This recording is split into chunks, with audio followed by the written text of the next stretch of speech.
오늘 우리가 읽은 하나님의 말씀 빌립보서 2장 5절 이하의 말씀은 카르멘 크리스티라는 이름이 붙어 있습니다. 우리말로는 그리스도 찬가 이렇게 얘기하는 부분입니다. 이 부분을 그리스도 찬가라고 부른다는 것은 이 부분은 바울의 저작이 아니라 빌립보서 바울의 저작이지만 바울이 쓴 이야기가 아니라 그 당시에 이미 예수 그리스도를 찬양하는 찬양시로 초대교회 공동체가 예배 드릴 때에 부르던 찬양 혹은 암송하던 시를 바울 사도가 인용하여서 성경 안에 썼다 이렇게 봐야지 됩니다. 그러니까 이 시는 너희 안에 이 마음을 품으라고 그리스도 예수의 마음이니 이렇게 되는 이 시는 초대교회 아주 드문 초대교회의 신앙이 어떠했는지 그리스도 예수에 대한 초대교회의 고백이 어떠했는지를 보여주는 그런 찬양시다 이런 얘기입니다. 이 시에서 제일 중요한 부분이 무엇인가 하면 저는 단연 여러분 안에 이 마음을 품으십시오라는 이 도입부다 이렇게 얘기 드립니다. 초대교회 교인들의 서로 권면하는 것은 여러분 안에 이 마음을 품으십시오. 곧 그리스도 예수의 마음입니다. 이렇게 돼 있어요.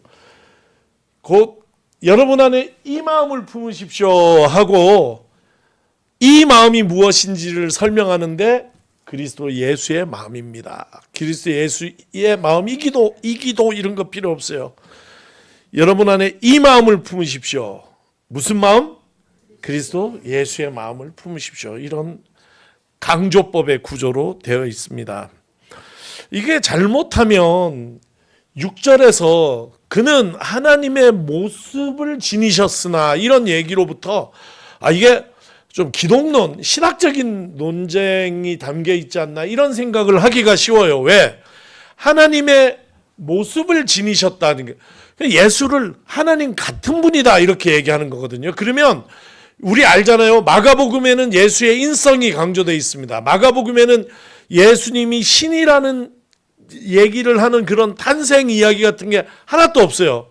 예수님이 그 세례받고 요한이 잡힌 후에 갈릴리에 오셔서 하나님 나라 선포하셨다 이렇게 바로 시작이 되거든요.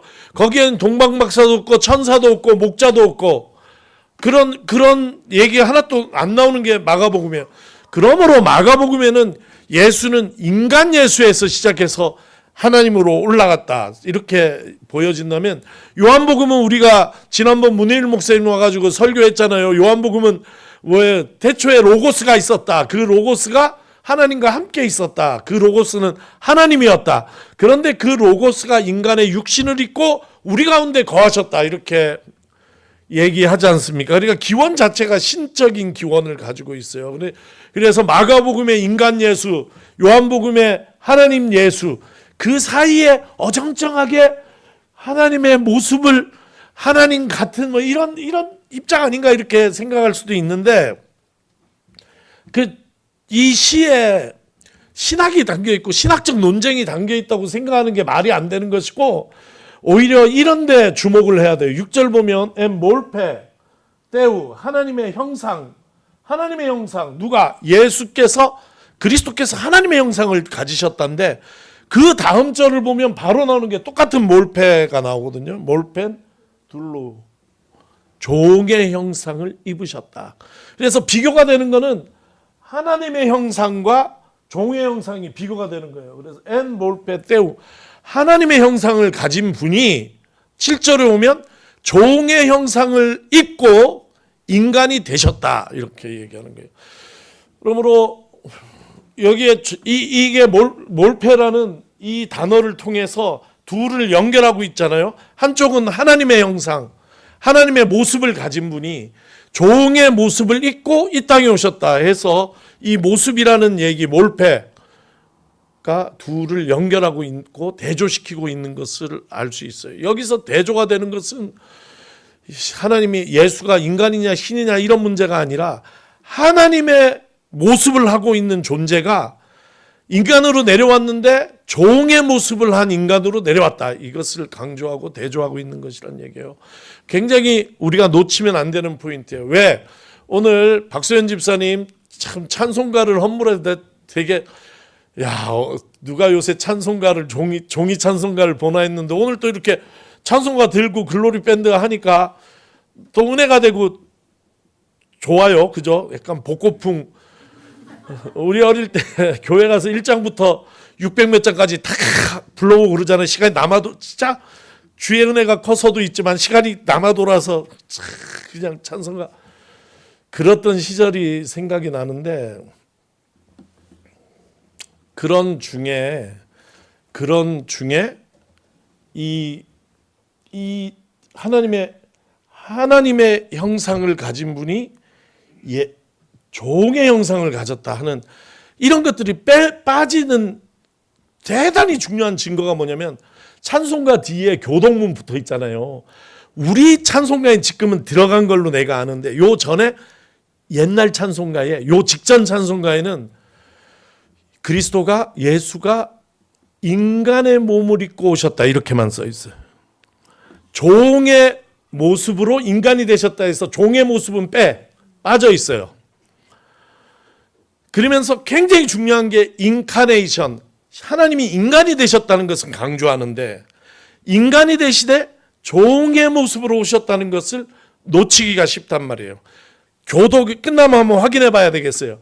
옛날 찬송가 교독에는 그게 빠졌다니까요. 인간이 됐다는 얘기만 있지 인간 중에도 종의 모습으로 오셨다는 부분이 빠져 있다는 것이에요.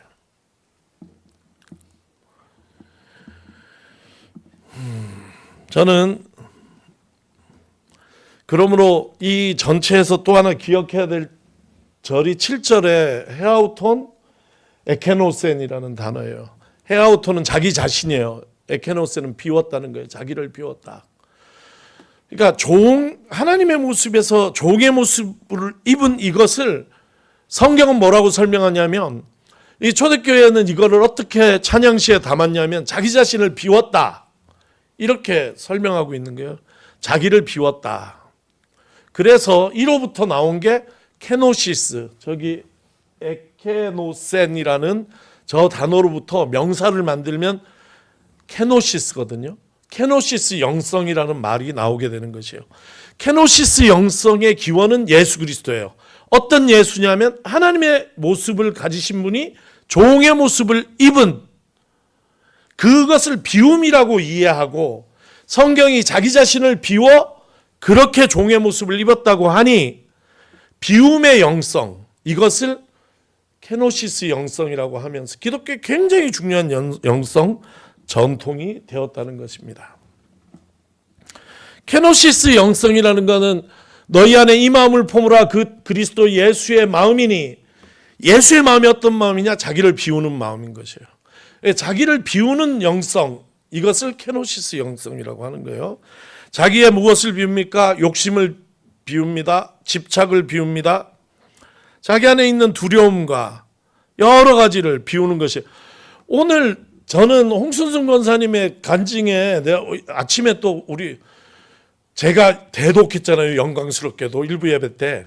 근데 목이 여러 차례 매더라고요. 이 안에 정말 비워져 가면서 제가 오늘 하고 싶은 얘기를 홍 권사님이 실제적으로 하신 거예요. 우리 안에 우리를 비울수록 그 빈자리에 하나님께서 빛을 비추어 주시고 말씀으로 채워 주시고 그럴 때 비로소 하나님의 은혜를 우리가 체험하게 된다는 것이. 우리를 비우지 않고 우리가 가지고 있는 것들을 꽉 쥐고 있는 한에 어떻게 하나님의 은혜를 우리가 체험할 수 있는가. 그런데 옹 권사님 여러 가지 시련으로 이보다 더 어떻게 이런 일이 정말 욥기의 욥과 같은 그런 시련들이 닥쳐왔는데 그 안에서 그것을 자기를 비우는 기회로 남편을 위로하고 스스로 그렇게 받아들이면서 자기를 비운 케노시스 영성이 우리 홍순승 권사님에게 임해 있을 때 그 빈 자리만큼 하나님의 은혜가 채워졌다 하는 간증으로 저는 그렇게 들었어요. 네. 우리가 우리를 비울 때에 하나님께서 우리를 채워주시는 것입니다.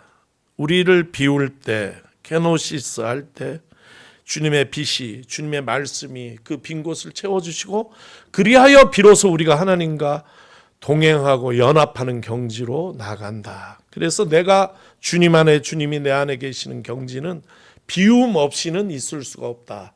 그래서 성경은 우리에게 얘기하는 것입니다. 그 비움의 본을 보여주신 예수를 본받으라. 너희 안에 이 마음을 품으라. 꼭 그리스도 예수의 마음이다. 이렇게 얘기하시는 것이. 이게 쉽지가 않아요. 우리 권사님 간증에서 너무나 와닿는 게 통곡을 했대잖아요. 그 스페인에서는 위로를 했지만 막상 불탄 나의 집을 보고 통곡을 하셨다는 장면이 너무너무 울컥울컥하는 장면인데, 내가 비워지는 때에 어떻게 그렇게 이렇게 자연스럽기만 하겠어요. 거기에 외로움이 있고 고독이 있고 억울함이 있고 원통함이 있고, 내가 나를 비울 수 있지만 때로는 비워질 때도 있잖아요. 이런 감정들 우리가 진짜 할 말이 얼마나 많겠어요. 너무너무 얘기하고 싶은 게 많지. 원통하고 억울하고.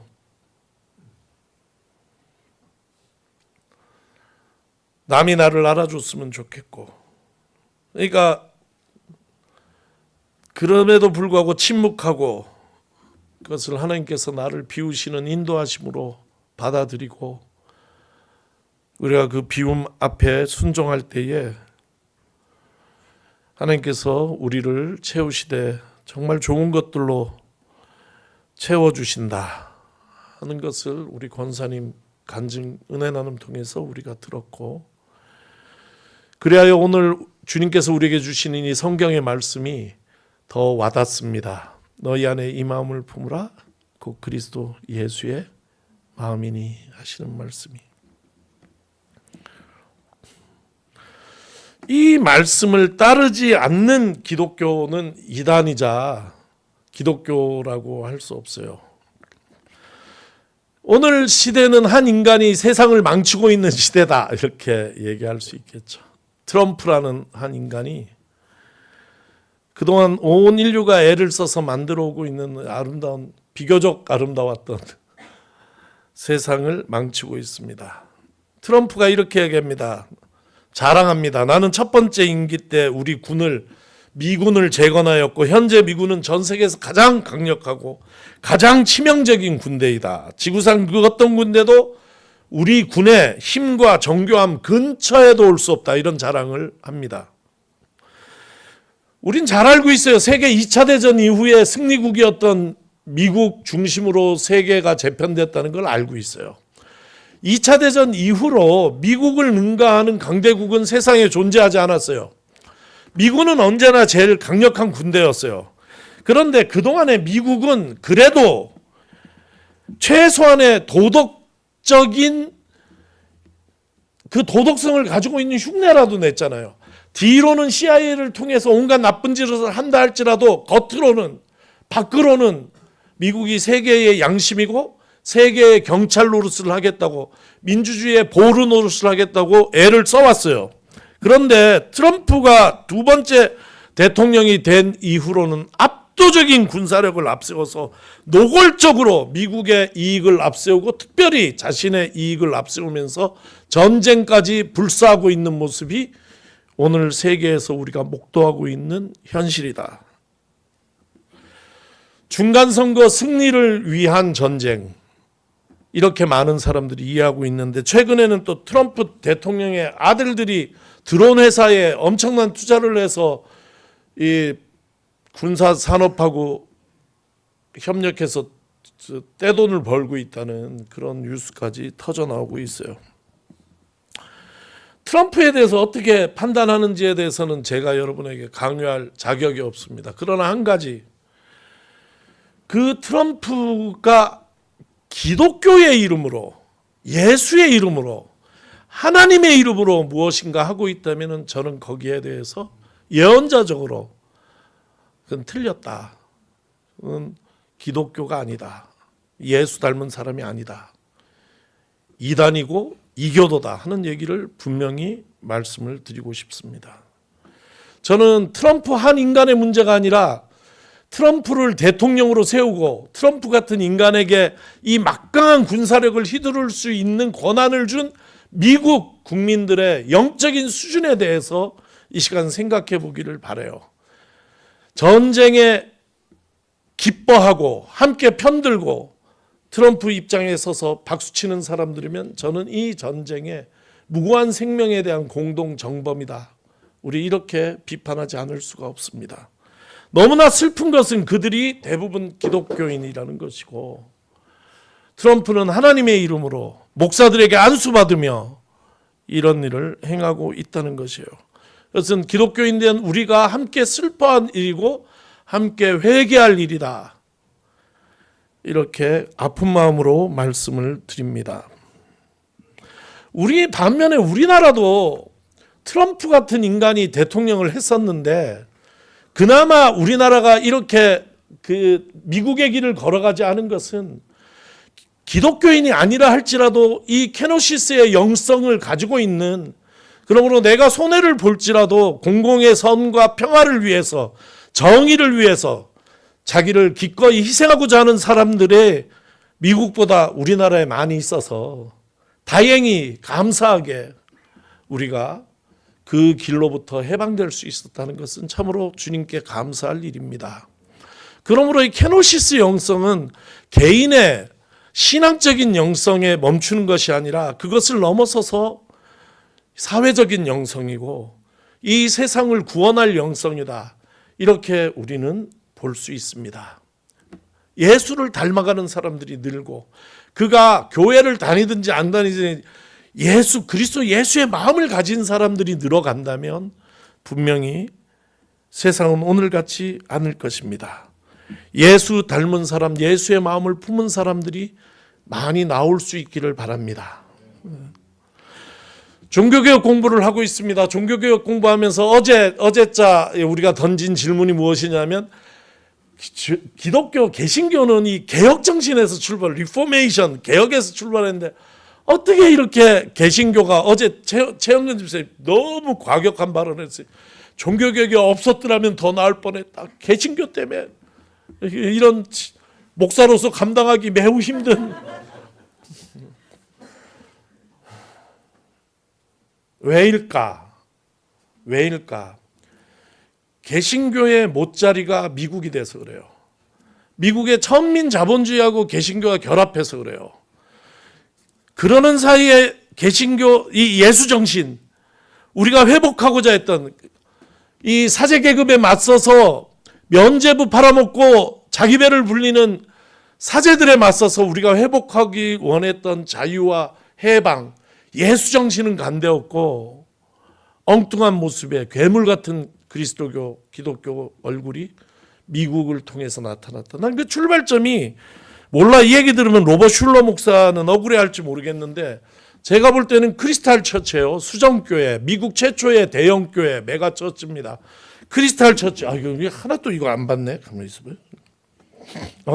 뭐도 없구나. 이게 크리스탈 처치, 가든그로브 오렌지 카운티에 있는 어마어마한 교회죠. 어떻게 해서 일어났습니까? 시대에 맞는 목회를 해서 일어났어요. 자동차가 막 자기 마이카로 막 1인 1가구 1자동차 미국 들어올 때, 포드를 통해 가지고 들어올 때, 그때는 안방에서 화장실 갈 때도 차 타고 하고 싶던 시절이에요. 차가 너무 귀해서. 그러던 시절에 예배를 드리는데 차에서 안 내려도 된다. 큰 주차장에, 어마어마한 규모의 주차장에 드라이브인 처치를 만든 거예요. 그래서 차에서 내릴 필요 없어요. 다 차 대고 라디오 틀어서 주파수 맞추면 저기 서서 하는 로버트 슐러 목사의 그 예배 설교 내용이 자동차 안에 라디오를 통해서 들은 거예요. 거기서 어마어마한 사람들이 모이고 이런 교회를 만든 거죠. 그 신학이 뭐냐? 긍정의 사고. 긍정의 사고죠. 그 긍정의 사고가 번영신학이 되고, 번영신학이 우리나라 조영기 목사 통해 가지고 삼박자 축복이 되고 이러면서 긍정적 사고의 힘, 번영신학, 삼박자 축복, 온갖 기복 신앙들이 기독교의 주류를 이루면서 그 사이에 사라져간 것이 케노시스 영성, 십자가 영성, 이런 게 사라진 거죠. 예수가 십자가에 못 박혀 죽었다는 건 얘기하지만 그 예수 때문에 나는 복받았다는 것을 강조하지, 너희 안에 이 마음을 품으라 곧 그리스도 예수의 마음이니 하신 이 말씀, 예수 닮아가는 것을 포기하고 예수 때문에 누리는 나의 이 세상 속의 번영, 물질적인 축복만 강조하는 속에 기독교는 이 땅의 물질적인 복의 근원처럼 변질되었다. 이런 것들이 오늘날 트럼프를 낳고 오늘날 잘못된 이교도 같은 기독교를 낳는 이유가 되었다. 저는 그렇게 봅니다. 그러므로 우리가 더욱이 이 말씀을 귀 기울여 들어야 됩니다. 너희 안에 이 마음을 품으라 곧 그리스도 예수의 마음이다. 그는 하나님의 모습이었으나 종의 모습으로 이 땅에 오셨다. 그리고 궁극적으로 십자가에 달려 많은 사람들을 위하여 자기 목숨을 내어주셨다 하는 이 초대교회의 찬양시 안에서 우리 신앙의 본류, 가야 될 길, 기독교가 무엇인가를 찾아야 될 줄로 믿습니다. 오늘 이 성경에 맞게 자기 삶을 해석하여 우리에게 은혜 주신 홍 권사님께 감사드리고, 또한 주님께서 우리에게 이 식탁을 마련해 주셔서 이곳에 와서 낮아지신 예수 그리스도의, 얼마나 낮아지셨냐면 우리에게 자기 몸을 나눠주실 만큼 낮아지신 그리스도 예수를 만날 수 있는 식탁을 마련해 주신 우리 주님께 감사드립니다. 주의 식탁에 나오실 때에 여러분 이곳에 와서 먼저 기도하시고 식탁을 받으시는데, 식탁에 참여하시는데, 기도할 때 다른 기도보다 너희 안에 이 마음을 품으라 곧 그리스도 예수의 마음이니 하는 이 성경 구절을 여러분 암송하시면서 그리스도 예수의 낮아짐, 그분의 비움을 닮아가겠노라, 이 사순절에 고백하고 결심하는 그런 시간이 되기를 바랍니다.